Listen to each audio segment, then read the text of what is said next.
যাদের শরীরে দুইটি দাগ আছে ওই শরীর কখনো জাহান্নামে যাবে না, সে অবশ্যই জান্নাতে যাবে।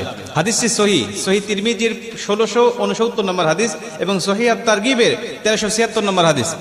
হযরত আবু উমামা রাদিয়াল্লাহু তাআলা আনহু হাদিসটা বর্ণনা করেছেন। রাসূল সাল্লাল্লাহু আলাইহি ওয়াসাল্লাম বলেন, যাদের শরীরে দুইটা দাগ আছে এবং যাদের শরীর থেকে 2 ফোঁটা তরল পদার্থ নির্গত হয় ওই শরীর কখনো জাহান্নামে যাবে না, সে অবশ্যই জান্নাতে যাবে এবং আল্লাহ পাকের কাছে এই শরীরটা সবচেয়ে প্রিয় শরীর। রাসূল সাল্লাল্লাহু আলাইহি ওয়াসাল্লাম বলেন, 1 নম্বর দাগ হলো যে ব্যক্তি জিহাদের ময়দানে আল্লাহকে খুশি করার জন্য, আল্লাহর দ্বীন কায়েম করার জন্য অথবা আল্লাহর সন্তুষ্টির জন্য যে ব্যক্তি বাতিলের মোকাবেলা করতে গিয়ে শত্রু পক্ষের আঘাতে তার শরীরে ছোট্ট একটা দাগও যদি বসে যায়, এই দাগটা কিয়ামতের ময়দানে সুপারিশ করে বা এই দাগটা থাকার কারণে কিয়ামতের ময়দানে আল্লাহ পাক তাকে জান্নাতে দিয়ে দিবে। নবীজি সাল্লাল্লাহু আলাইহি ওয়াসাল্লাম বলেন, 2 নম্বরে ফরজ ইবাদত সমূহের কোন একটি দাগ যদি তার শরীরে দেখা যায়, যেমন নামাজ পড়তে পড়তে সেজদা দিতে দিতে কপালে